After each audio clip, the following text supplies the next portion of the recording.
What if I told you that there's a way for you to find out what the government has on you risk-free? In 1967, the government created a process called FOIA, which stands for the Freedom of Information Act. What is it? It's a way for the government to be able to tell you exactly what they have on you, risk-free, and you are legally entitled to all of it. It's extremely important that you as an immigrant obtain a FOIA before you file any type of application for a visa, DACA, green card, anything, because you need to understand what the government has on you so that you can align that with your application. Making sure that your answers align with what the government already has on you can make a huge difference in your case. This is why. Basically, immigration has already determined the outcome of your case before you go to the interview. Your interview is pretty much a formality. And I've had people come to me, ask for me for help after they've been denied at their interview in their embassy in their home country. Why? Because their answers did not align to what the government already had. This is why it's so important that you request a FOIA.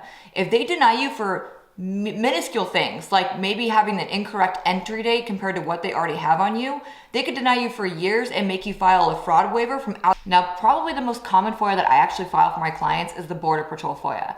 In that FOIA, I'm looking for encounters at the border, entries, exits, false claims of citizenship, any false documents used to enter and gain entry into the country, any voluntary removal, anything like that, because that is extremely important that your answers on your application actually align with that FOIA. That is a Border Patrol FOIA, and you can file that online outside the country. That's ridiculous and a waste of money. Now, if you want to look into your criminal history, arrest, convictions, deferred adjudication, or anything having to do with false claims to citizenship at the border, I would also look into an FBI FOIA. That can be filed online as well. This is less common, but I do have clients come to me wondering if they ever had a removal case. Maybe they came in with their parents had a removal order, and they aren't sure that they were either included in the case or if it was dismissed entirely. That's when I recommend an EOIR FOIA. That can be filed online or in paper. Now, if you're interested in looking into your application history, meaning any previous applications for a green card, DACA, asylum, anything that you affirmatively filed on your own without being forced to, I would look into a USCIS FOIA. That can be filed online. Now, the least common FOIA, but the one that I always file for difficult situations with my clients when it comes to employment, is the IRS FOIA, and this is why.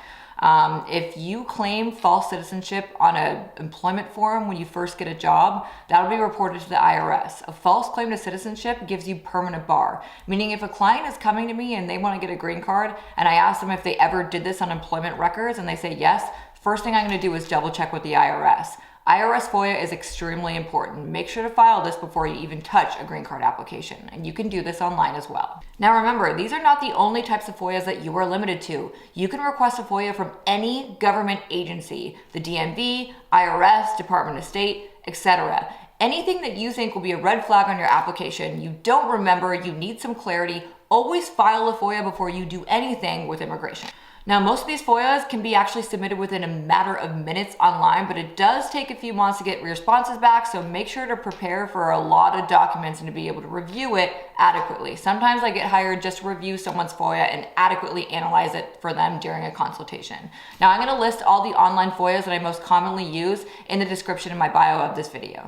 Remember, I'm a virtual immigration attorney and I can help you with immigration services only all over the world in all 50 states. You do not need to be local to me for me to be your attorney. So if you want to schedule a consultation with me, go to the link in my bio and you can actually schedule it yourself. Otherwise, thanks for watching Ask the Immigration Attorney.